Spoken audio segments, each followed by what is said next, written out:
सत श्री अकाल जी, बहुत बहुत स्वागत। तुसी वेख रहे हो द पंजाब टॉक्स चैनल ਅਤੇ प्रोग्राम ਤੁਹਾਡੇ ਲਈ पेश कर रहे हैं जिसका नाम है स्पैशल रिपोर्ट ਅਤੇ ਇਸ ਨੂੰ ਲੈ ਕੇ ਹਾਜ਼ਰ ਹਾਂ ਮੈਂ ਇਸ ਸ਼ੋਅ ਦਾ ਮੇਜ਼ਬਾਨ ਅਤੇ ਪੇਸ਼ ਕਰਤਾ ਸੁਦੀਪ ਸਿੰਘ ਢਿੱਲੋਂ।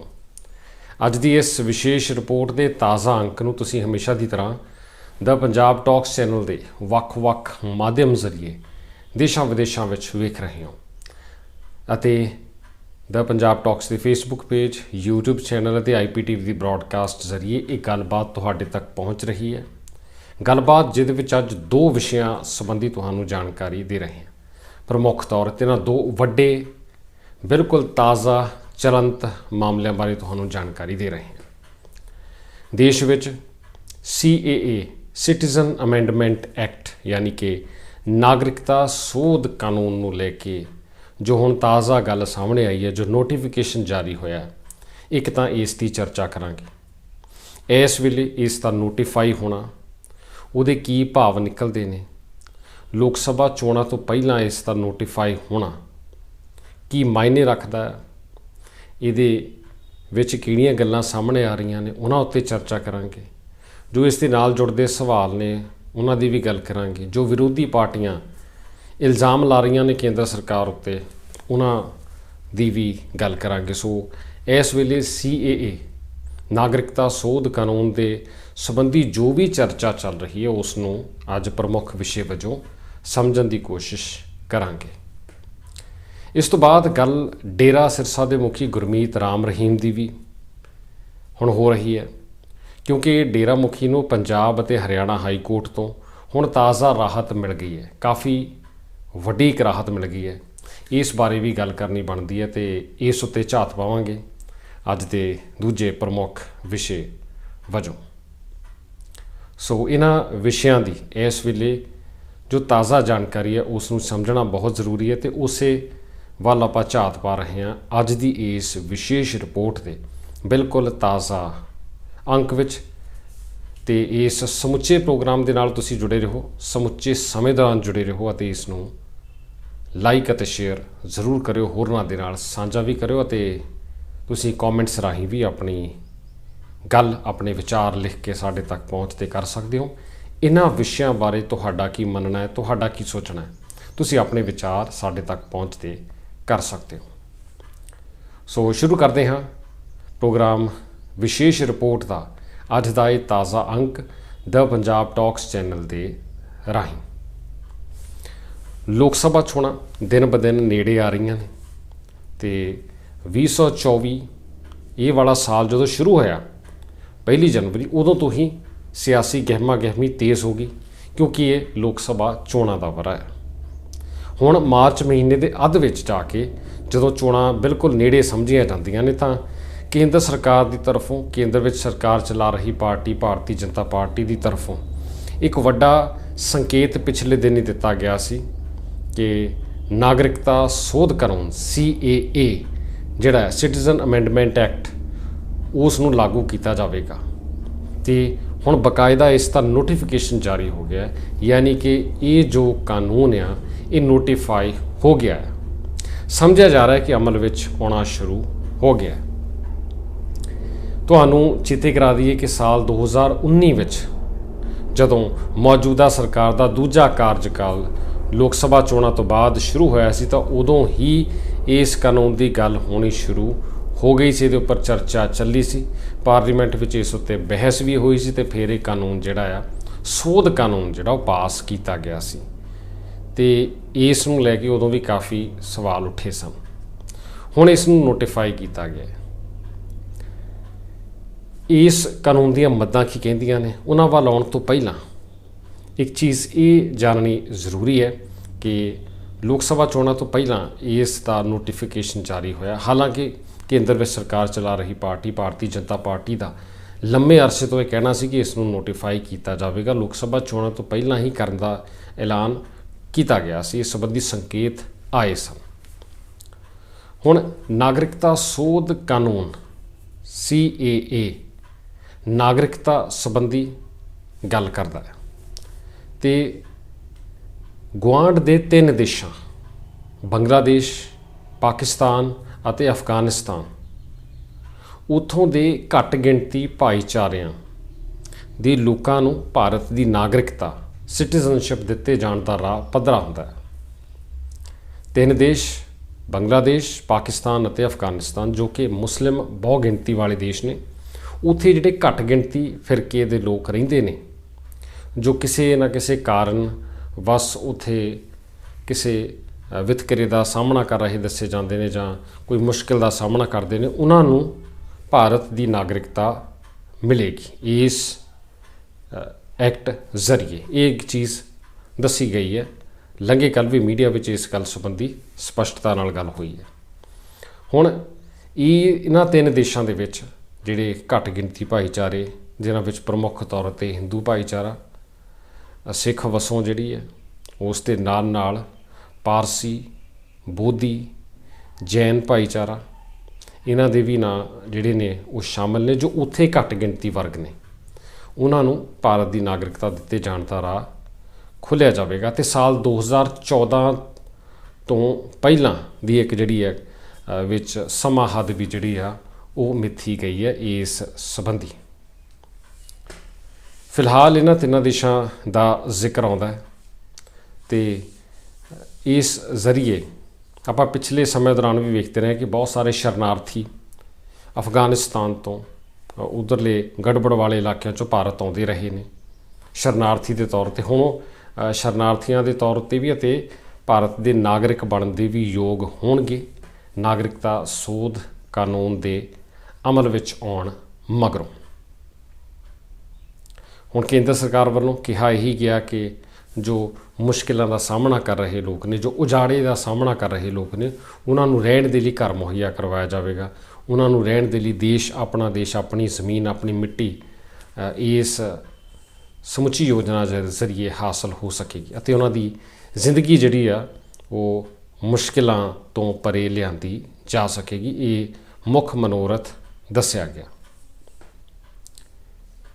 ਇਸ ਨਾਲ ਹੀ ਮੁੱਦਾ ਜੁੜਦਾ ਹੈ NRC ਦਾ, ਜੋ ਨਾਗਰਿਕਤਾ, ਜੋ ਲੋਕ ਭਾਰਤ ਵਿੱਚ ਰਹਿ ਰਹੇ ਨੇ ਉਹਨਾਂ ਦੀ ਨਾਗਰਿਕਤਾ ਸੰਬੰਧੀ ਵੀ ਗੱਲ। ਹਾਲਾਂਕਿ ਉਹਦਾ ਜ਼ਿਕਰ ਨਹੀਂ ਹੋ ਰਿਹਾ, ਪਰ ਜੋ ਲੋਕ ਵਿਰੋਧ ਕਰਦੇ ਨੇ, ਖਾਸ ਕਰ ਕੇਂਦਰ ਸਰਕਾਰ ਦੀਆਂ ਵਿਰੋਧੀ ਧਿਰਾਂ, ਉਹਨਾਂ ਦਾ ਇਹ ਵੀ ਕਹਿਣਾ ਹੈ ਕਿ CAA ਦੀ ਜਦੋਂ ਗੱਲ ਹੋਣੀ ਹੈ ਤਾਂ ਤਾਰਾਂ NRC ਦੇ ਨਾਲ ਵੀ ਜੁੜਨਗੀਆਂ। ਉਹੀ ਵਿਸ਼ਾ ਜਿਹਨੂੰ ਲੈ ਕੇ ਤੁਹਾਨੂੰ ਯਾਦ ਹੋਣਾ ਆ ਕਿ ਜਦੋਂ 2019 ਵਿੱਚ ਇਹ ਸੋਧ ਕਾਨੂੰਨ ਲਿਆਂਦਾ ਗਿਆ ਸੀ ਤਾਂ ਉਦੋਂ ਵਿਰੋਧ ਪ੍ਰਦਰਸ਼ਨ ਵੀ ਹੋਏ ਸੀ। ਦਿੱਲੀ ਵਿਖੇ ਸ਼ਾਹੀਨ ਬਾਗ ਵਿਖੇ ਮੋਰਚਾ ਲੱਗ ਗਿਆ ਸੀ, ਪੱਕਾ ਮੋਰਚਾ ਲੱਗ ਗਿਆ ਸੀ ਕਰੋਨਾ ਦੇ ਲੋਕਡਾਊਨ ਤੋਂ ਪਹਿਲਾਂ। ਅਤੇ ਉਸ ਤੋਂ ਬਾਅਦ ਫਿਰ ਜਦੋਂ ਕਰੋਨਾ ਦਾ ਲੋਕਡਾਊਨ ਲੱਗਾ ਤਾਂ ਮੋਰਚਾ ਜਿਹੜਾ ਉੱਥੋਂ ਚੱਕਿਆ ਗਿਆ ਸੀ ਅਤੇ ਹਾਲਾਤ ਕਾਫੀ ਬਦਲ ਗਏ ਸਨ। ਸਮੁੱਚੀ ਦੁਨੀਆ ਦੇ ਹਾਲਾਤ ਉਦੋਂ ਬਦਲ ਗਏ ਸਨ, ਪਰ ਉਹ ਜਿਹੜਾ ਪੂਰਾ ਮੋਰਚਾ ਅਤੇ ਇੱਕ ਸੰਘਰਸ਼ ਚੱਲਿਆ ਸੀ ਉਹ ਇਹਨਾਂ ਕਾਨੂੰਨਾਂ ਸੰਬੰਧੀ ਹੀ ਸੀ। ਹੁਣ ਮੁਸਲਮਾਨ ਭਾਈਚਾਰੇ ਵਿੱਚ ਕਈ ਤਰ੍ਹਾਂ ਦੇ ਇਸ ਸੰਬੰਧੀ ਸਵਾਲ ਪਾਏ ਜਾਂਦੇ ਨੇ, ਉਦੋਂ ਤੋਂ ਲੈ ਕੇ ਹੁਣ ਤੱਕ ਕਿ ਨਾਗਰਿਕਤਾ ਸੋਧ ਕਾਨੂੰਨ ਜਾਂ NRC ਦਾ ਉਹਨਾਂ ਦੇ ਉੱਪਰ ਕਿੰਨਾ ਅਸਰ ਪੈਂਦਾ, ਕਿੰਨਾ ਨਹੀਂ ਪੈਂਦਾ, ਇਸ ਨੂੰ ਲੈ ਕੇ ਸਵਾਲ ਉੱਠਦੇ ਰਹੇ ਨੇ। ਪਰ ਕੇਂਦਰ ਸਰਕਾਰ ਨੇ ਵਾਰ-ਵਾਰ ਸਪਸ਼ਟ ਕੀਤਾ ਕਿ ਕਿਸੇ ਦੀ ਨਾਗਰਿਕਤਾ ਖੋਹੀ ਨਹੀਂ ਜਾਵੇਗੀ, ਸਗੋਂ ਜੋ ਲੋਕ ਉਜਾੜੇ ਦਾ ਸਾਹਮਣਾ ਕਰ ਰਹੇ ਨੇ, ਜੋ ਘੱਟ ਗਿਣਤੀ ਭਾਈਚਾਰੇ ਦੇ ਲੋਕ ਮੁਸ਼ਕਿਲਾਂ ਭਰਿਆ ਜੀਵਨ ਜੀ ਰਹੇ ਨੇ, ਉਹਨਾਂ ਨੂੰ ਇੱਕ ਸੁਖਾਵਾਂ ਮਾਹੌਲ ਮੁਹੱਈਆ ਕਰਵਾਇਆ ਜਾਵੇਗਾ। ਇਹ ਕੇਂਦਰ ਸਰਕਾਰ ਵੱਲੋਂ ਸਪਸ਼ਟ ਕੀਤਾ ਜਾਂਦਾ ਰਿਹਾ ਹੈ। ਹੁਣ ਵਿਰੋਧੀ ਧਿਰਾਂ ਇਸ ਮੁੱਦੇ 'ਤੇ ਸਵਾਲ ਇਹ ਉਠਾਉਂਦੀਆਂ ਨੇ ਕਿ ਜਿਹੜਾ ਕਾਨੂੰਨ 2019 ਵਿੱਚ ਲਿਆਂਦਾ ਗਿਆ ਸੀ ਉਸ ਨੂੰ ਲਗਭਗ 4.5 ਸਾਲ ਦੇ ਸਮੇਂ ਤੋਂ ਬਾਅਦ ਹੁਣ ਨੋਟੀਫਾਈ ਕੀਤਾ ਗਿਆ ਕਿ ਚੋਣਾਂ ਤੋਂ ਪਹਿਲਾਂ ਇਸ ਚੀਜ਼ ਨੂੰ ਨੋਟੀਫਾਈ ਕਰਨਾ ਚੋਣਾਂ ਦੇ ਮਾਹੌਲ ਦੀ ਗੱਲ ਹੈ। ਇਹ ਇਲਜ਼ਾਮ ਮੀਡੀਆ ਵਿੱਚ ਵੀ ਵਿਰੋਧੀ ਧਿਰਾਂ ਦੇ ਆਗੂਆਂ ਨੇ, ਕਾਂਗਰਸ ਦੇ ਆਗੂਆਂ ਨੇ, ਹੋਰ ਆਗੂਆਂ ਨੇ ਵੀ ਇਸ ਦੇ ਸੰਬੰਧੀ ਗੱਲ ਕੀਤੀ ਹੈ। ਕਈ ਸਿਆਸੀ ਮਾਹਿਰਾਂ ਨੇ ਵੀ ਇਸ ਸੰਬੰਧੀ ਜ਼ਿਕਰ ਕੀਤਾ ਹੈ ਕਿ ਚੋਣਾਂ ਤੋਂ ਪਹਿਲਾਂ, ਐਨ ਪਹਿਲਾਂ ਜਦੋਂ ਚੋਣਾਂ ਦੀ ਤਰੀਕ ਦਾ ਐਲਾਨ ਵੀ ਬਿਲਕੁਲ ਹੋਣ ਵਾਲਾ ਹੈ ਤਾਂ ਉਸ ਵੇਲੇ CAA ਦੀ ਗੱਲ ਦੁਬਾਰਾ ਹੋਈ ਹੈ। ਜਦ ਕਿ ਕੇਂਦਰ ਸਰਕਾਰ ਦਾ, ਭਾਜਪਾ ਦਾ ਵਾਰ-ਵਾਰ ਇਹ ਕਹਿਣਾ ਕਿ ਉਹਨਾਂ ਨੇ ਪਹਿਲਾਂ ਹੀ ਕਿਹਾ ਹੋਇਆ ਸੀ ਕਿ ਲੋਕ ਸਭਾ ਚੋਣਾਂ ਤੋਂ ਪਹਿਲਾਂ ਹੀ ਇਸ ਨੂੰ ਅਮਲ ਵਿੱਚ ਲਿਆਂਦਾ ਜਾਵੇਗਾ।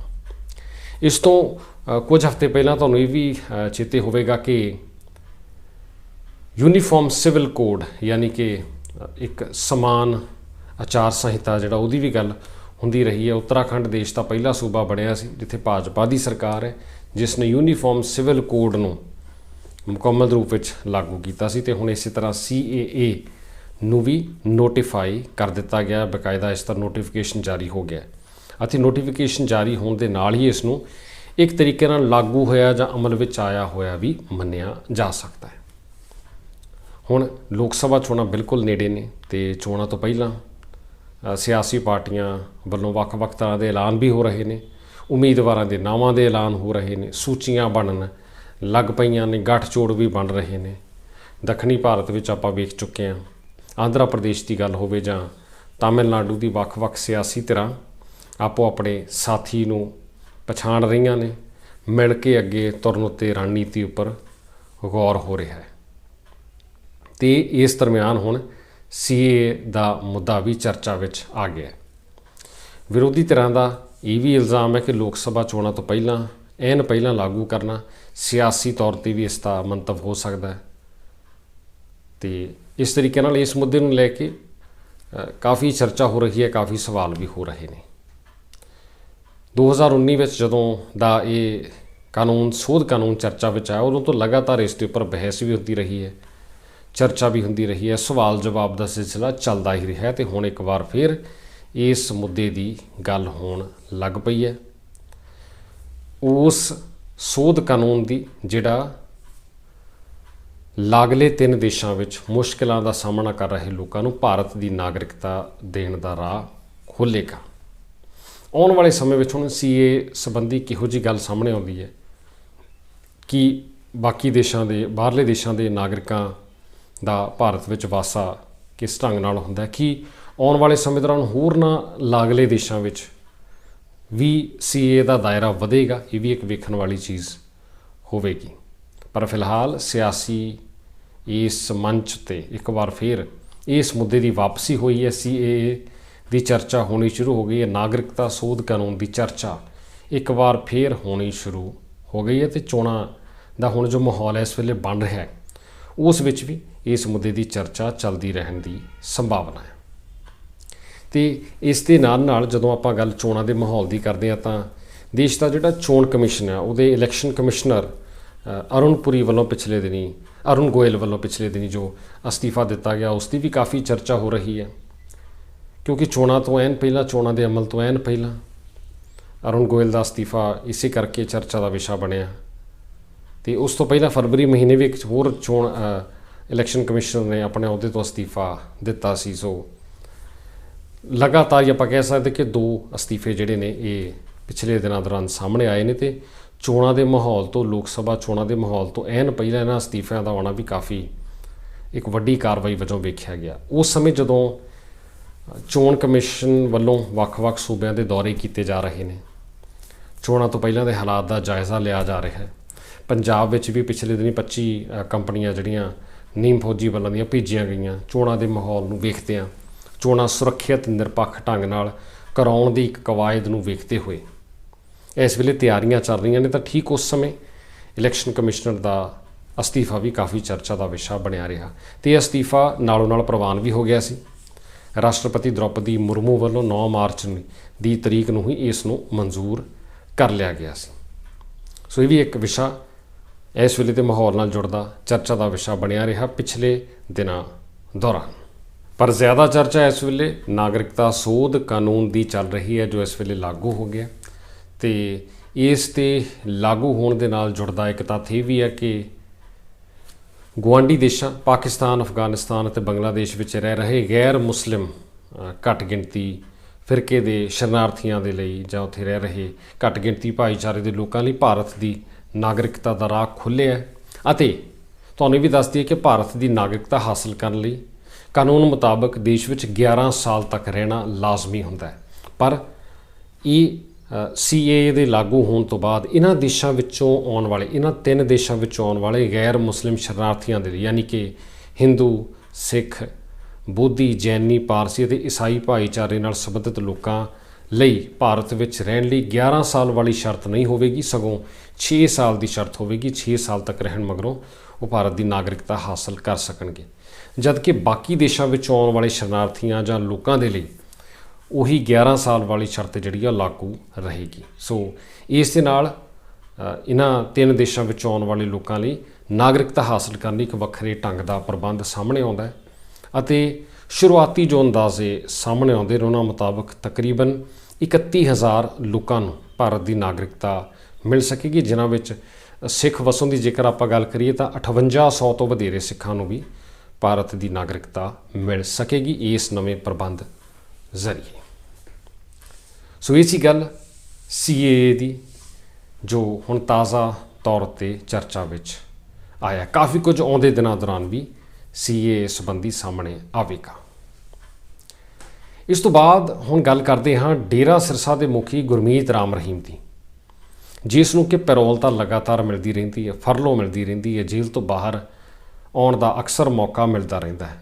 ਆਪਾਂ ਅੰਕੜਿਆਂ ਵਿੱਚ ਵੇਖ ਚੁੱਕੇ ਹਾਂ ਕਿ ਪਿਛਲੇ ਤਕਰੀਬਨ 3 ਸਾਲ 'ਚ ਡੇਰਾ ਮੁਖੀ ਨੂੰ 9 ਵਾਰ ਪੈਰੋਲ ਮਿਲ ਚੁੱਕੀ ਹੈ, ਫਰਲੋ ਮਿਲ ਚੁੱਕੀ ਹੈ, ਯਾਨੀ ਕਿ ਸਾਲ ਵਿੱਚ ਤਕਰੀਬਨ 3 ਵਾਰ ਡੇਰਾ ਮੁਖੀ ਜੇਲ੍ਹ ਤੋਂ ਬਾਹਰ ਆਉਂਦਾ ਰਿਹਾ ਅਤੇ ਹੁਣ ਡੇਰਾ ਮੁਖੀ ਨੂੰ ਇੱਕ ਹੋਰ ਵੱਡੀ ਰਾਹਤ ਮਿਲ ਗਈ ਹੈ। ਇਸ ਵਾਰ ਰਾਹਤ ਮਿਲੀ ਹੈ ਸਾਲ 2015 ਦੇ ਸ਼੍ਰੀ ਗੁਰੂ ਗ੍ਰੰਥ ਸਾਹਿਬ ਜੀ ਦੀਆਂ ਬੇਅਦਬੀ ਦੀਆਂ ਘਟਨਾਵਾਂ ਦੇ ਮਾਮਲਿਆਂ ਸੰਬੰਧੀ। ਇਹਨਾਂ ਮਾਮਲਿਆਂ ਵਿੱਚ ਡੇਰਾ ਮੁਖੀ ਨੂੰ ਹੁਣ ਰਾਹਤ ਮਿਲ ਗਈ ਹੈ। ਰਾਹਤ ਇਉਂ ਮਿਲੀ ਹੈ ਕਿ ਡੇਰਾ ਮੁਖੀ ਵੱਲੋਂ ਪੰਜਾਬ ਅਤੇ ਹਰਿਆਣਾ ਹਾਈ ਕੋਰਟ ਵਿੱਚ ਜੋ ਪਟੀਸ਼ਨ ਲਾਈ ਗਈ ਸੀ ਉਸ ਦੀ ਜੋ ਸੁਣਵਾਈ ਚੱਲ ਰਹੀ ਹੈ। ਹਾਈ ਕੋਰਟ ਨੇ ਹੇਠਲੀ ਅਦਾਲਤ ਵਿੱਚ ਡੇਰਾ ਮੁਖੀ ਸੰਬੰਧੀ ਜੋ ਚੱਲ ਰਹੀ ਕਾਰਵਾਈ ਸੀ ਉਸ ਉੱਪਰ ਰੋਕ ਲਾਈ ਹੈ। ਇੱਥੇ ਤੁਹਾਨੂੰ ਇਹ ਵੀ ਚੇਤੇ ਕਰਾ ਦਈਏ ਕਿ ਜਦੋਂ ਬੇਅਦਬੀ ਦੀਆਂ ਘਟਨਾਵਾਂ ਵਾਪਰੀਆਂ ਉਸ ਤੋਂ ਬਾਅਦ ਜਾਂਚ ਚੱਲੀ ਤਾਂ ਇੱਕ ਸਮੇਂ ਪੰਜਾਬ ਸਰਕਾਰ ਨੇ ਡੇਰਾ ਮੁਖੀ ਗੁਰਮੀਤ ਰਾਮ ਰਹੀਮ ਦੇ ਖਿਲਾਫ ਬੇਅਦਬੀ ਮਾਮਲਿਆਂ ਦੀ ਜਾਂਚ CBI ਤੋਂ ਕਰਾਉਣ ਦਾ ਫੈਸਲਾ ਕੀਤਾ ਸੀ। ਕੁਝ ਅਰਸੇ ਪਹਿਲਾਂ ਇਹਨਾਂ ਮਾਮਲੇ ਦੀ ਜਾਂਚ CBI ਨੂੰ ਦੇਣ ਦੀ ਗੱਲ ਹੋਈ ਸੀ। ਫਿਰ ਕਾਫੀ ਵਿਰੋਧ ਹੋਇਆ ਸੀ ਪੰਜਾਬ ਅੰਦਰੋਂ ਹੀ ਕਿ ਇਸ ਦੀ ਜਾਂਚ ਪੰਜਾਬ ਵਿੱਚ ਹੀ ਹੋਣੀ ਚਾਹੀਦੀ ਹੈ, ਪੰਜਾਬ ਪੁਲਿਸ ਵੱਲੋਂ ਹੋਣੀ ਚਾਹੀਦੀ ਹੈ, ਅਤੇ ਫਿਰ CBI ਨੂੰ ਜਾਂਚ ਦਿੱਤੇ ਜਾਣ ਦੇ ਫੈਸਲੇ ਨੂੰ ਵਾਪਸ ਲੈ ਲਿਆ ਗਿਆ ਸੀ। ਇਸੇ ਮਾਮਲੇ ਨੂੰ ਲੈ ਕੇ ਇਸ ਚੀਜ਼ ਨੂੰ ਆਧਾਰ ਬਣਾ ਕੇ ਹੁਣ ਡੇਰਾ ਸਿਰਸਾ ਦੇ ਕਾਨੂੰਨੀ ਪੱਖ ਨੇ ਇਸ ਚੀਜ਼ ਨੂੰ ਦਲੀਲ ਵਜੋਂ ਪੇਸ਼ ਕੀਤਾ ਅਤੇ ਇਹਨਾਂ ਮਾਮਲਿਆਂ ਦੀ ਜਿਹੜੀ ਹੇਠਲੀ ਅਦਾਲਤ ਵਿੱਚ ਟਰਾਇਲ ਜੋ ਤੇਜ਼ੀ ਨਾਲ ਚੱਲਣਾ ਸੀ ਉਸ ਉੱਤੇ ਫਿਲਹਾਲ ਰੋਕ ਲੱਗੀ ਹੈ। ਸੋ ਕਾਫੀ ਵੱਡੀ ਰਾਹਤ ਇਸ ਨੂੰ ਮੰਨਿਆ ਜਾ ਸਕਦਾ ਹੈ। ਅਤੇ ਇੱਕ ਵਾਰ ਫਿਰ ਇਹ ਗੱਲ ਉੱਭਰ ਕੇ ਸਾਹਮਣੇ ਆਉਂਦੀ ਹੈ ਕਿ ਭਾਵੇਂ ਗੱਲ ਬੇਅਦਬੀ ਮਾਮਲਿਆਂ ਦੀ ਹੋਵੇ ਜਾਂ ਬੇਅਦਬੀ ਮਾਮਲਿਆਂ ਤੋਂ ਬਾਅਦ ਵਾਪਰੇ ਕੋਟਕਪੂਰਾ ਬਹਿਬਲ ਕਲਾਂ ਗੋਲੀ ਕਾਂਡ ਦੀ ਹੋਵੇ, ਜਿੱਥੇ ਸ਼ਾਂਤਮਈ ਰੋਸ ਜ਼ਾਹਰ ਕਰ ਰਹੀਆਂ ਸੰਗਤਾਂ ਉੱਪਰ ਗੋਲੀ ਚਲਾ ਦਿੱਤੀ ਗਈ ਸੀ ਅਤੇ 2 ਸਿੱਖ ਨੌਜਵਾਨਾਂ ਦੀ ਜਾਨ ਚਲੀ ਗਈ ਸੀ, ਕਈ ਲੋਕੀ ਜ਼ਖਮੀ ਹੋਏ ਸਨ, ਫੱਟੜ ਹੋਏ ਸਨ। 2015 ਦੇ ਉਸ ਸਾਰੇ ਘਟਨਾਕ੍ਰਮ ਦੀ ਜਾਂਚ ਦੀ ਜਦੋਂ ਗੱਲ ਹੁੰਦੀ ਹੈ ਅਤੇ ਕਾਨੂੰਨੀ ਚਾਰਾਜੋਈ ਦੀ ਗੱਲ ਹੁੰਦੀ, ਜੋ ਅਦਾਲਤਾਂ ਵਿੱਚ ਚੱਲਦੀ ਪ੍ਰਕਿਰਿਆ ਦੀ ਗੱਲ ਹੁੰਦੀ ਹੈ, ਤਾਂ ਇਹ ਗੱਲ ਸਾਹਮਣੇ ਅਕਸਰ ਆਉਂਦੀ ਰਹੀ ਹੈ ਕਿ ਇਸ ਮਾਮਲੇ ਵਿੱਚ ਜਿਸ ਤਰੀਕੇ ਨਾਲ ਪੱਖ ਰੱਖਿਆ ਜਾਣਾ ਚਾਹੀਦਾ ਸੀ, ਸਰਕਾਰੀ ਪੱਖ, ਇਸਤਗਾਸਾ ਪੱਖ ਜਿਹੜਾ ਰੱਖਿਆ ਜਾਣਾ ਚਾਹੀਦਾ ਸੀ, ਕਿ ਉਹਦੇ ਵਿੱਚ ਕੋਈ ਕਮੀ ਪੇਸ਼ੀ ਤਾਂ ਨਹੀਂ ਰਹਿ ਰਹੀ। ਕਿਉਂਕਿ ਇਸ ਤੋਂ ਪਹਿਲਾਂ ਵੀ ਆਪਾਂ ਵੇਖਦੇ ਰਹੇ ਹਾਂ ਕਿ ਬਹਿਬਲ ਕਲਾਂ ਗੋਲੀ ਕਾਂਡ ਨਾਲ ਜੁੜੇ ਜਿੰਨੇ ਵੀ ਮੁਲਜ਼ਮ ਨੇ ਉਹਨਾਂ ਸਾਰਿਆਂ ਨੂੰ ਰਾਹਤ ਮਿਲਦੀ ਰਹੀ ਹੈ, ਪੇਸ਼ੀਆਂ ਤੋਂ ਛੋਟ ਮਿਲਦੀ ਰਹੀ ਹੈ ਅਤੇ ਬਹੁਤ ਵਾਰ ਤਾਂ ਪੇਸ਼ੀਆਂ 'ਤੇ ਆਉਂਦੇ ਹੀ ਨਹੀਂ ਰਹੇ, ਵੀਡੀਓ ਕਾਨਫਰੰਸਿੰਗ ਜ਼ਰੀਏ ਪੇਸ਼ੀ ਹੁੰਦੀ ਰਹੀ ਹੈ ਅਤੇ ਬਾਅਦ ਵਿੱਚ ਸਾਰਿਆਂ ਨੂੰ ਪੇਸ਼ੀ ਤੋਂ ਛੋਟ ਮਿਲਦੀ ਰਹੀ, ਜ਼ਮਾਨਤਾਂ ਵੀ ਮਿਲਦੀਆਂ ਰਹੀਆਂ। ਪਿਛਲੇ ਦਿਨੀ ਇੱਕ ਪੁਲਿਸ ਅਧਿਕਾਰੀ ਤਾਂ ਜੋ ਸਸਪੈਂਸ਼ਨ ਹੋਈ ਸੀ, ਜੋ ਮੁਅੱਤਲੀ ਹੋਈ ਸੀ, ਉਹ ਵੀ ਰੱਦ ਹੋ ਗਈ ਅਤੇ ਉਹ ਨੌਕਰੀ ਮੁੜ ਜੁਆਇਨ ਕਰਨ ਲਈ ਵੀ ਉਹਦਾ ਰਾਹ ਪੱਧਰਾ ਹੋ ਗਿਆ ਸੀ। ਇਹੋ ਜਿਹਾ ਘਟਨਾਕ੍ਰਮ ਪਹਿਲੀ ਵਾਰ ਨਹੀਂ ਹੋਇਆ ਬੇਅਦਬੀ ਮਾਮਲਿਆਂ 'ਚ ਜਾਂ ਗੋਲੀ ਕਾਂਡ ਦੇ ਮਾਮਲਿਆਂ 'ਚ, ਲਗਾਤਾਰ ਪੜਾਅ ਦਰ ਪੜਾਅ ਹੁੰਦਾ ਹੀ ਆ ਰਿਹਾ ਹੈ 2015 ਤੋਂ।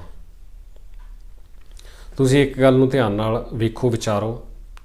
ਇਸ ਮੰਚ 'ਤੇ ਇਸ ਗੱਲਬਾਤ ਵਿੱਚ ਵੀ ਆਪਾਂ ਕਈ ਵਾਰ ਜ਼ਿਕਰ ਕੀਤਾ ਹੈ ਕਿ 2015 ਦੀਆਂ ਬੇਅਦਬੀ ਦੀਆਂ ਘਟਨਾਵਾਂ 9 ਸਾਲ ਹੋ ਗਏ ਨੇ ਅਤੇ ਇਹਨਾਂ 9 ਸਾਲਾਂ ਵਿੱਚ ਇਨਸਾਫ ਤਾਂ ਕੋਈ ਹੋਇਆ ਨਹੀਂ, ਨਾ ਬੇਅਦਬੀ ਘਟਨਾਵਾਂ ਦਾ ਕੋਈ ਇਨਸਾਫ ਹੋਇਆ, ਨਾ ਮੁੱਖ ਦੋਸ਼ੀ ਫੜੇ ਗਏ, ਨਾ ਬਹਿਬਲ ਕਲਾਂ ਕੋਟਕਪੂਰਾ ਗੋਲੀ ਕਾਂਡ ਦਾ ਅੱਜ ਤੱਕ ਇਹ ਨਹੀਂ ਪਤਾ ਲਾਇਆ ਜਾ ਸਕਿਆ, ਕਾਨੂੰਨੀ ਤੌਰ ਉੱਤੇ ਸਾਬਤ ਨਹੀਂ ਕੀਤਾ ਜਾ ਸਕਿਆ ਕਿ ਗੋਲੀ ਕਿਹਦੇ ਕਹਿਣ 'ਤੇ ਚੱਲੀ, ਕਿਹਦੇ ਹੁਕਮਾਂ 'ਤੇ ਚੱਲੀ। ਇੱਕ ਦੂਜੇ ਵੱਲ ਉਂਗਲਾਂ ਬਹੁਤ ਹੋਈਆਂ ਨੇ, ਇਲਜ਼ਾਮ ਲੱਗੇ ਨੇ, ਪਰ ਮਾਮਲੇ ਦੀ ਕੋਈ ਸਪਸ਼ਟ ਗੱਲ ਸਾਹਮਣੇ ਨਹੀਂ ਆ ਸਕੀ। ਪਰ ਜਿਹੜੇ ਮੁਲਜ਼ਮ ਨੇ, ਜਿਨ੍ਹਾਂ ਦੇ ਨਾਂ ਵਿੱਚ ਆਉਂਦੇ ਨੇ, ਜਿਨ੍ਹਾਂ ਦਾ ਨਾਂ ਕੇਸਾਂ ਵਿੱਚ ਚੱਲ ਰਿਹਾ, ਉਹ ਸਾਰੇ ਰਾਹਤ ਹਾਸਲ ਕਰ ਰਹੇ ਨੇ। ਸਾਰਿਆਂ ਨੂੰ ਰਾਹਤ ਮਿਲਦੀ ਜਾ ਰਹੀ ਹੈ। ਅਜਿਹੇ ਵਿੱਚ ਵੱਡਾ ਸਵਾਲ ਉੱਠਦਾ ਕਿ ਕੀ ਇਹਨਾਂ ਮਾਮਲਿਆਂ ਦੀ ਮਜ਼ਬੂਤੀ ਨਾਲ ਪੈਰਵੀ ਹੋ ਰਹੀ ਹੈ ਕਿ ਨਹੀਂ? ਕੀ ਜਾਂਚ ਜਿਹੜੀ ਆ ਉਹ ਸਹੀ ਪਾਸੇ ਚੱਲ ਰਹੀ ਹੈ, ਤੇਜ਼ੀ ਨਾਲ ਚੱਲ ਰਹੀ ਹੈ, ਕਿ ਦੋਸ਼ੀ ਜਿਹੜੇ ਨੇ ਜਲਦ ਗ੍ਰਿਫਤ ਵਿੱਚ ਹੋਣਗੇ? ਇਹ ਹਾਲੇ ਵੀ ਸਵਾਲ ਨੇ ਜੋ ਆਮ ਸੰਗਤ ਦੇ ਮਨ ਵਿੱਚ ਜ਼ਰੂਰ ਉੱਠਦੇ ਨੇ। ਬਹੁਤ ਸਾਰੀਆਂ ਗੱਲਾਂ ਹੋਈਆਂ, ਬਹੁਤ ਸਾਰੇ ਵੱਡੇ ਐਲਾਨ, ਦਾਅਵੇ ਹੋਏ ਇਸ ਮੁੱਦੇ ਉੱਤੇ। 3 ਸਰਕਾਰਾਂ ਉਦੋਂ ਦੀਆਂ ਬਦਲ ਚੁੱਕੀਆਂ ਨੇ। ਜਦੋਂ ਇਹ ਸਾਰਾ ਘਟਨਾਕ੍ਰਮ ਵਾਪਰਿਆ ਉਦੋਂ ਪੰਜਾਬ ਵਿੱਚ ਸ਼੍ਰੋਮਣੀ ਅਕਾਲੀ ਦਲ, ਭਾਰਤੀ ਜਨਤਾ ਪਾਰਟੀ ਦੀ ਗੱਠਜੋੜ ਸਰਕਾਰ ਸੀ। ਇਹਨਾਂ ਘਟਨਾਵਾਂ ਦਾ ਸੇਕ ਲੱਗਾ ਅਤੇ ਸਰਕਾਰ ਚੱਲਦੀ ਬਣੀ। ਸ਼੍ਰੋਮਣੀ ਅਕਾਲੀ ਦਲ ਦੀ ਸਥਿਤੀ ਬਦ ਤੋਂ ਬੱਤਰ ਹੋਈ। ਉਦੋਂ ਤੋਂ ਬਾਅਦ ਕਾਂਗਰਸ ਪਾਰਟੀ ਨੂੰ ਸਰਕਾਰ ਬਣਾਉਣ ਦਾ ਮੌਕਾ ਮਿਲਿਆ। ਕੈਪਟਨ ਅਮਰਿੰਦਰ ਸਿੰਘ ਮੁੱਖ ਮੰਤਰੀ ਬਣੇ। ਗੁਟਕਾ ਸਾਹਿਬ 'ਤੇ ਹੱਥ ਰੱਖ ਕੇ ਸਹੁੰ ਖਾਧੀ, ਪਰ ਬਰਨਾਲਾ ਜਿਉਂਦਾ ਤਿਉਂ ਹੀ ਰਿਹਾ। ਕੋਈ ਇਨਸਾਫ ਦੀ ਗੱਲ, ਕੋਈ ਦੋਸ਼ੀਆਂ ਤੱਕ ਪਹੁੰਚਣ ਦੀ ਕੋਈ ਗੱਲ ਹੋਈ ਨਹੀਂ। ਜਿਸ ਤਰੀਕੇ ਦੇ ਵੱਡੇ ਵੱਡੇ ਦਾਅਵੇ ਅਤੇ ਐਲਾਨ ਹੋਏ ਸੀ, ਉਸ ਤਰੀਕੇ ਦੀ ਕੋਈ ਕਾਰਵਾਈ ਨਹੀਂ ਹੋ ਸਕੀ। ਇਸ ਤੋਂ ਬਾਅਦ ਗੱਲ ਫਿਰ ਆਈ ਆਮ ਆਦਮੀ ਪਾਰਟੀ ਦੀ ਸਰਕਾਰ ਦੀ, ਜਿੱਥੇ ਕਿ ਦਿੱਲੀ ਦੇ ਮੁੱਖ ਮੰਤਰੀ ਅਰਵਿੰਦ ਕੇਜਰੀਵਾਲ ਅਤੇ ਸਾਰੇ ਆਗੂਆਂ ਨੇ, ਪ੍ਰਮੁੱਖ ਆਗੂਆਂ ਨੇ ਕਿਹਾ ਸੀ ਕਿ ਬਰਗਾੜੀ ਕਾਂਡ ਦਾ ਇਨਸਾਫ 24 ਘੰਟਿਆਂ 'ਚ ਹੋ ਸਕਦਾ ਜੇ ਇੱਛਾ ਸ਼ਕਤੀ ਹੋਵੇ ਤਾਂ। ਪਰ ਹੁਣ ਇੱਥੇ ਨਵੀਂ ਸਰਕਾਰ ਬਣੀ ਨੂੰ ਵੀ 2 ਸਾਲ ਹੋ ਗਏ ਨੇ, ਪਰ ਬੇਅਦਬੀ ਮਾਮਲਿਆਂ ਅਤੇ ਬਰਗਾੜੀ ਗੋਲੀ ਕਾਂਡ ਦੀ ਗੱਲ 1 ਇੰਚ ਵੀ ਅੱਗੇ ਵਧੀ ਨਹੀਂ ਲੱਗਦੀ। ਹਾਲਾਂਕਿ ਦਾਅਵਾ ਜ਼ਰੂਰ ਕੀਤਾ ਜਾਵੇਗਾ ਕਿ ਨਵੀਂ SIT ਬਣੀ, ਜਾਂਚ ਹੋ ਰਹੀ ਹੈ, ਪਰ ਇੱਥੇ ਗੱਲ ਇਹ ਹੈ ਕਿ ਰਾਹਤ ਮਿਲ ਰਹੀ ਹੈ ਸਾਰੇ ਮੁਲਜ਼ਮਾਂ ਨੂੰ। ਡੇਰਾ ਸਿਰਸਾ ਦਾ ਮੁਖੀ ਗੁਰਮੀਤ ਰਾਮ ਰਹੀਮ ਇਸ ਮਾਮਲੇ ਵਿੱਚ ਮੁਲਜ਼ਮ ਵਜੋਂ ਦਰਜ ਹੈ। ਪੁਲਿਸ ਦੀ ਜਾਂਚ ਕਈ ਵਾਰ ਇਹ ਗੱਲ ਸਾਬਤ ਕਰ ਚੁੱਕੀ ਹੈ ਕਿ ਡੇਰੇ ਦੇ ਨਾਲ ਜੁੜਦੇ ਨੇ ਬੇਅਦਬੀ ਘਟਨਾਵਾਂ ਦੇ ਤਾਰ। ਡੇਰੇ ਦੀ ਕਮੇਟੀ ਦੇ ਇੱਕ ਮੈਂਬਰ ਨੂੰ, ਸੰਦੀਪ ਬਰੇਟਾ ਜਿਹਦਾ ਨਾਂ ਹੈ, ਉਹਨੂੰ ਮੁੱਖ ਸਾਜ਼ਿਸ਼ਕਰਤਾ ਵੱਲੋਂ ਦਰਜ ਕੀਤਾ ਗਿਆ ਹੈ ਜੋ ਜਾਂਚ ਚੱਲ ਰਹੀ ਹੈ ਬੇਅਦਬੀ ਮਾਮਲਿਆਂ ਦੀ। ਉਹਦੀ ਗ੍ਰਿਫਤਾਰੀ ਲਈ ਛਾਪੇਮਾਰੀ ਹੁੰਦੀ ਰਹੀ ਹੈ। ਪਿਛਲੇ ਦਿਨੀ ਗ੍ਰਿਫਤਾਰੀ ਹੋਣ ਦੀ ਗੱਲ ਵੀ ਸਾਹਮਣੇ ਆਈ ਸੀ। ਸੋ ਸਾਰਾ ਕੁਝ ਸਪਸ਼ਟ ਹੈ ਕਿ ਬੇਅਦਬੀ ਘਟਨਾਵਾਂ ਦੇ ਤਾਰ ਡੇਰੇ ਦੇ ਨਾਲ ਜੁੜਦੇ ਨੇ। ਇਹ ਚੀਜ਼ ਪੰਜਾਬ ਪੁਲਿਸ ਦੀ ਜਾਂਚ ਰਿਪੋਰਟ ਕਹਿ ਰਹੀ ਹੈ। SIT ਨੇ ਇਸ ਚੀਜ਼ ਦਾ ਇਕਬਾਲ ਜਿਹੜਾ ਲੋਕਾਂ ਮੂਹਰੇ ਕੀਤਾ ਹੋਇਆ। ਇਸੇ ਕਰਕੇ ਡੇਰੇ ਦੇ ਉਸ ਮੈਂਬਰ ਦੀ ਸੰਬੰਧੀ ਛਾਪੇਮਾਰੀ ਹੁੰਦੀ ਰਹੀ ਹੈ। ਡੇਰਾ ਮੁਖੀ ਨੂੰ ਗ੍ਰਿਫਤਾਰ ਕਰਨ ਲਈ ਪੰਜਾਬ ਪੁਲਿਸ ਦੀ ਟੀਮ ਵੀ ਕਾਰਵਾਈ ਕਰਦੀ ਰਹੀ ਹੈ, ਲਿਆਉਣ ਲਈ, ਪੇਸ਼ੀ ਉੱਤੇ ਲਿਆਉਣ ਲਈ, ਪੇਸ਼ੀ ਲਈ। ਹਾਲਾਂਕਿ ਡੇਰਾ ਮੁਖੀ ਨੇ ਵੀਡੀਓ ਕਾਨਫਰੰਸਿੰਗ ਜ਼ਰੀਏ ਹੀ ਪੇਸ਼ੀਆਂ ਜਿਹੜੀਆਂ ਨੇ ਉਹ ਜ਼ਿਆਦਾਤਰ ਭੁਗਤੀਆਂ ਨੇ। ਤੁਹਾਨੂੰ ਯਾਦ ਹੋਵੇਗਾ 2015 ਵਿੱਚ ਅਤੇ ਉਸ ਸਮੇਂ ਦੌਰਾਨ ਡੇਰਾ ਮੁਖੀ ਦੀ ਫਿਲਮ ਆਉਣੀ ਸੀ, ਜਿਸ ਫਿਲਮ ਨੂੰ ਲੈ ਕੇ ਸਿੱਖ ਜਥੇਬੰਦੀਆਂ ਨੇ ਵਿਰੋਧ ਵੀ ਕੀਤਾ ਸੀ। ਅਤੇ ਪੰਜਾਬ ਵਿੱਚ ਫਿਰ ਸਰਕਾਰ ਨੂੰ ਲੋਕਾਂ ਦੇ ਰੋਹ ਨੂੰ ਵੇਖਦਿਆਂ ਉਸ ਫਿਲਮ ਸੰਬੰਧੀ ਗੱਲ ਕਰਨੀ ਪਈ ਸੀ, ਫੈਸਲਾ ਲੈਣਾ ਪਿਆ ਸੀ। ਅਤੇ ਡੇਰੇ ਵਾਲਿਆਂ ਨੇ ਉਸ ਵੇਲੇ ਫਿਰ ਕਾਫੀ ਇਸ ਚੀਜ਼ ਦਾ ਗੁੱਸਾ ਵੀ ਮਨਾਇਆ ਸੀ। ਕਈ ਇਤਰਾਜ਼ਯੋਗ ਸ਼ਬਦਾਵਲੀ ਵਾਲੇ ਪੋਸਟਰ ਵੀ ਲੱਗੇ ਵੇਖੇ ਗਏ ਸਨ ਪਿੰਡ ਜਵਾਰ ਵਿਖੇ, ਜਵਾਰ ਸਿੰਘ ਵਾਲਾ ਵਿਖੇ, ਅਤੇ ਜਿੱਥੋਂ ਸ਼੍ਰੀ ਗੁਰੂ ਗ੍ਰੰਥ ਸਾਹਿਬ ਜੀ ਦੇ ਪਾਵਨ ਸਰੂਪ ਜਿਹੜੇ ਨੇ ਉਹ ਸਭ ਤੋਂ ਪਹਿਲਾਂ ਜਿੱਥੋਂ ਚੋਰੀ ਕੀਤੇ ਗਏ ਸੀ, ਉੱਥੇ ਵੀ ਇਤਰਾਜ਼ਯੋਗ ਪੋਸਟਰ ਲੱਗੇ ਸਨ। ਅਤੇ ਉਸ ਤੋਂ ਬਾਅਦ ਫਿਰ ਬੇਅਦਬੀ ਦੀਆਂ ਘਟਨਾਵਾਂ ਵਾਪਰਨੀਆਂ ਸ਼ੁਰੂ ਹੋਈਆਂ। 2015 ਦੀ ਗੱਲ ਹੈ, ਅੱਜ ਤੋਂ ਤਕਰੀਬਨ 9 ਸਾਲ ਪਹਿਲਾਂ ਦੀ ਗੱਲ, ਗਰਮੀਆਂ ਦੇ ਦਿਨਾਂ ਦੀ। ਉਹਨਾਂ ਦਿਨਾਂ ਦੌਰਾਨ ਇਹ ਸਾਰੇ ਘਟਨਾਕ੍ਰਮ ਵਾਪਰਨੇ ਸ਼ੁਰੂ ਹੋ ਗਏ ਸੀ। ਡੇਰਾ ਮੁਖੀ ਜਿਹਦੇ ਉੱਪਰ ਪਹਿਲਾਂ ਬੜੇ ਸੰਗੀਨ ਮਾਮਲੇ ਚੱਲ ਰਹੇ ਨੇ, ਸਾਧਵੀਆਂ ਦੇ ਨਾਲ ਜਬਰ ਜਨਾਹ ਦਾ ਮਾਮਲਾ, ਡੇਰੇ ਦੇ ਸਾਬਕਾ ਮੈਨੇਜਰ ਦੀ ਹੱਤਿਆ ਦਾ ਮਾਮਲਾ, ਸੰਗੀਨ ਮਾਮਲੇ ਨੇ। ਉਮਰ ਕੈਦ ਦੀ ਸਜ਼ਾ ਹੋਈ ਹੈ। ਗੁਆਂਢੀ ਸੂਬੇ ਹਰਿਆਣੇ ਦੀ ਰੋਹਤਕ ਦੀ ਸੁਨਾਰੀਆ ਜੇਲ੍ਹ ਵਿੱਚ ਡੇਰਾ ਮੁਖੀ ਬੰਦ ਹੈ। ਪੈਰੋਲ ਮਿਲਦੀ ਰਹੀ ਹੈ। ਪਿਛਲੀ ਵਾਰ ਹੁਣ ਜੋ ਤਾਜ਼ਾ ਪੈਰੋਲ ਮਿਲੀ ਸੀ ਪਿਛਲੇ ਮਹੀਨੇ, ਤਾਂ ਡੇਰਾ ਮੁਖੀ ਉਹ ਪੈਰੋਲ ਉੱਤੇ ਬਾਹਰ ਆਉਣ ਤੋਂ ਬਾਅਦ ਹਾਲੇ ਵਾਪਸ ਜੇਲ੍ਹ ਪਹੁੰਚਿਆ ਹੀ ਹੈ ਕਿ ਉਸ ਨੂੰ ਨਵੀਂ ਰਾਹਤ ਮਿਲ ਗਈ। ਇਸ ਵਾਰ ਜੋ ਹੁਣ ਕਾਰਵਾਈ ਚੱਲ ਰਹੀ ਹੈ ਅਦਾਲਤ ਵਿੱਚ, ਹੇਠਲੀ ਅਦਾਲਤ ਵਿੱਚ, ਉਸ ਸੰਬੰਧੀ ਹਾਈ ਕੋਰਟ ਨੇ ਡੇਰਾ ਮੁਖੀ ਨੂੰ ਰਾਹਤ ਦੇ ਦਿੱਤੀ ਹੈ। ਸੋ ਇਸ ਮਾਮਲੇ ਵਿੱਚ ਇਸੇ ਕਰਕੇ ਸਵਾਲ ਉੱਠਦੇ ਨੇ ਕਿ ਕੀ ਸਹੀ ਢੰਗ ਨਾਲ ਪੱਖ ਰੱਖਿਆ ਜਾ ਰਿਹਾ, ਕਿਉਂਕਿ ਕੇਸ ਕਾਫੀ ਸੰਗੀਨ ਹੈ, ਮਾਮਲਾ ਕਾਫੀ ਸੰਗੀਨ ਹੈ ਤੇ ਡੇਰਾ ਮੁਖੀ ਨੂੰ ਕਾਫੀ ਆਰਾਮ ਦੇ ਨਾਲ ਪੈਰੋਲ ਵੀ ਮਿਲ ਜਾਂਦੀ ਤੇ ਉਨੇ ਆਰਾਮ ਦੇ ਨਾਲ ਹੀ ਇਹ ਰਾਹਤ ਵੀ, ਤਾਜ਼ਾ ਰਾਹਤ ਜਿਹੜੀ ਆ ਉਹ ਅਦਾਲਤ ਤੋਂ ਮਿਲੀ ਆ। ਹੁਣ ਅਦਾਲਤ ਜੋ ਵੀ ਫੈਸਲਾ ਦਿੰਦੀ ਹੈ ਜਾਂ ਰਾਹਤ ਦਿੰਦੀ ਹੈ ਉਹ ਸਬੂਤਾਂ ਦੇ ਆਧਾਰ ਉੱਤੇ ਜਾਂ ਜੋ ਵੀ ਸਾਹਮਣੇ ਬਹਿਸ ਜਾਂ ਜੋ ਤੱਥ ਪੇਸ਼ ਕੀਤੇ ਜਾਂਦੇ ਨੇ ਉਹਨਾਂ ਦੇ ਆਧਾਰ ਉੱਤੇ ਦਿੰਦੀ ਹੈ। ਸੋ ਇਸੇ ਕਰਕੇ ਸਵਾਲ ਇਹ ਉੱਠਦੇ ਨੇ ਕਿ ਕੀ ਡੇਰਾ ਮੁਖੀ ਸੰਬੰਧੀ ਸਾਰੇ ਤੱਥ ਦਲੀਲਾਂ ਮਜ਼ਬੂਤੀ ਨਾਲ ਅਦਾਲਤ ਦੇ ਮੂਹਰੇ ਰੱਖੀਆਂ ਜਾ ਰਹੀਆਂ ਨੇ ਜਾਂ ਨਹੀਂ, ਕਿਉਂਕਿ ਗੱਲ ਉੱਥੇ ਸਬੂਤਾਂ ਦੇ ਆਧਾਰ ਉੱਤੇ ਹੁੰਦੀ ਹੈ, ਤੱਥ ਦੇ ਆਧਾਰ ਉੱਤੇ ਹੁੰਦੀ ਹੈ। ਸੋ ਕੀ ਚੰਗੇ ਤਰੀਕੇ ਨਾਲ ਜਿਹੜੀ ਕੇਸ ਦੀ ਪੈਰਵੀ ਹੋ ਰਹੀ ਹੈ, ਮਜ਼ਬੂਤੀ ਨਾਲ, ਠੋਸ ਢੰਗ ਨਾਲ, ਕਿਉਂਕਿ ਜੇ ਹੋ ਰਹੀ ਹੋਵੇ ਤਾਂ ਕੇਸ ਇੰਨਾ ਮਜ਼ਬੂਤ ਹੈ ਕਿ ਡੇਰਾ ਮੁਖੀ ਨੂੰ ਇੰਨੇ ਆਰਾਮ ਨਾਲ ਰਾਹਤ ਨਹੀਂ ਮਿਲ ਸਕਦੀ। ਪਰ ਇਸੇ ਕਰਕੇ ਲਗਾਤਾਰ ਸਿੱਖ ਜਥੇਬੰਦੀਆਂ ਸਵਾਲ ਵੀ ਕਰਦੀਆਂ ਨੇ ਕਿ ਇਹਨਾਂ ਮਾਮਲੇ ਦੀ ਜਾਂਚ ਕਿਸ ਬੰਨੇ ਚੱਲ ਰਹੀ ਹੈ, ਕਿਸ ਢੰਗ ਨਾਲ ਚੱਲ ਰਹੀ ਹੈ, ਇਹ ਸਪਸ਼ਟ ਹੋਣਾ ਜ਼ਰੂਰੀ ਹੈ। ਸੋ ਕਾਫੀ ਇੱਕ ਧਿਆਨ ਦੇਣ ਵਾਲਾ ਵਿਸ਼ਾ, ਕਿਉਂਕਿ ਆਉਂਦੇ ਸਮੇਂ ਦੌਰਾਨ ਡੇਰਾ ਮੁਖੀ ਨੂੰ ਹੋਰ ਰਾਹਤ ਵੀ ਮਿਲ ਸਕਦੀ ਹੈ। ਇਸ ਤੋਂ ਪਹਿਲਾਂ ਵੀ ਰਾਹਤ ਮਿਲਦੀ ਰਹੀ ਹੈ, ਮਿਲ ਸਕਦੀ ਹੈ। ਸੋ ਮਜ਼ਬੂਤੀ ਨਾਲ ਇਸ ਸੰਗੀਨ ਲੋਕਾਂ ਦੇ ਨਾਲ ਜੁੜਦੇ ਮਾਮਲੇ ਦੀ ਪੈਰਵੀ ਕਰਨਾ ਅਦਾਲਤ ਵਿੱਚ ਬਹੁਤ ਜ਼ਿਆਦਾ ਜ਼ਰੂਰੀ ਹੋ ਜਾਂਦਾ ਹੈ। ਇਸ ਵੇਲੇ ਬਹੁਤ ਇੱਕ ਜ਼ਰੂਰੀ ਚੀਜ਼ ਇਹ ਬਣਦੀ ਹੈ, ਕਿਉਂਕਿ ਮਾਮਲਾ ਬੇਅਦਬੀ ਘਟਨਾਵਾਂ ਦਾ ਆ, ਸ਼ਬਦ ਗੁਰੂ ਸ਼੍ਰੀ ਗੁਰੂ ਗ੍ਰੰਥ ਸਾਹਿਬ ਜੀ ਦੇ ਨਾਲ ਸੰਬੰਧਿਤ ਮਾਮਲਾ ਜਿਹੜਾ 2015 ਦਾ ਇਹ ਮਾਮਲਾ। ਸੋ ਇਸ ਦੀ ਜ਼ਿੰਮੇਵਾਰੀ ਨਾਲ ਗੱਲ ਕਰਨੀ ਬਣਦੀ ਹੈ, ਅਦਾਲਤ ਮੂਹਰੇ ਤੱਥ ਰੱਖੇ ਜਾਣੇ ਜ਼ਰੂਰੀ ਨੇ ਤਾਂ ਜੋ ਡੇਰਾ ਮੁਖੀ ਨੂੰ ਜੋ ਇਹ ਰਾਹਤ ਵਾਰ-ਵਾਰ ਮਿਲਦੀ ਨਜ਼ਰ ਆਉਂਦੀ ਹੈ ਉਸ ਸੰਬੰਧੀ ਕਾਨੂੰਨੀ ਪੱਖ ਨਾਲ ਸਹੀ ਕਾਰਵਾਈ ਕੀਤੀ ਜਾ ਸਕੇ। ਧਿਆਨ ਦੇਣਾ ਬਣਦਾ ਸ਼੍ਰੋਮਣੀ ਕਮੇਟੀ ਨੂੰ ਵੀ ਤੇ ਸਿੱਖ ਸੰਸਥਾਵਾਂ ਨੂੰ ਵੀ ਕਿ ਇਸ ਬੰਨੇ ਸਰਕਾਰ ਨਾਲ ਗੱਲਬਾਤ ਕੀਤੀ ਜਾਵੇ ਤੇ ਕਾਨੂੰਨੀ ਪੈਰਵੀ ਜਿਹੜੀ ਆ ਉਹ ਮਜ਼ਬੂਤ ਢੰਗ ਨਾਲ ਹੋਵੇ, ਯਕੀਨੀ ਬਣਾਇਆ ਜਾਣਾ ਚਾਹੀਦਾ ਇਸ ਪੱਖ ਤੋਂ ਵੀ। ਸੋ ਇਹ ਸੀ ਅੱਜ ਦੀ ਵਿਸ਼ੇਸ਼ ਰਿਪੋਰਟ ਦਾ ਅੱਜ ਦਾ ਇਹ ਤਾਜ਼ਾ ਅੰਕ, ਜਿਸ ਨੂੰ ਤੁਸੀਂ ਦ ਪੰਜਾਬ ਟਾਕਸ ਚੈਨਲ ਜ਼ਰੀਏ ਦੇਸ਼ਾਂ ਵਿਦੇਸ਼ਾਂ ਵਿੱਚ ਵੇਖ ਅਤੇ ਸੁਣ ਰਹੇ ਸੀ। ਅੱਜ ਦੀ ਇਸ ਵਿਸ਼ੇਸ਼ ਰਿਪੋਰਟ ਤੇ ਵਿਸ਼ਿਆਂ ਬਾਰੇ ਤੁਹਾਡਾ ਕੀ ਕਹਿਣਾ ਹੈ, ਤੁਹਾਡੇ ਕੀ ਵਿਚਾਰ ਨੇ? ਡੇਰਾ ਸਿਰਸਾ ਦੇ ਮੁਖੀ ਦੀ ਇਹ ਜੋ ਰਾਹਤ ਮਿਲੀ ਹੈ ਇਸ ਸੰਬੰਧੀ ਤੁਹਾਡੇ ਕੀ ਵਿਚਾਰ ਨੇ? ਆ ਇਹਨਾਂ ਵਿਸ਼ਿਆਂ ਬਾਰੇ ਤੁਹਾਡਾ ਜੋ ਵੀ ਕਹਿਣਾ ਤੁਸੀਂ ਕਮੈਂਟਸ ਰਾਹੀਂ ਆਪਣੀ ਗੱਲ ਲਿਖ ਕੇ ਸਾਡੇ ਤੱਕ ਪਹੁੰਚਦੀ ਕਰ ਸਕਦੇ ਹੋ।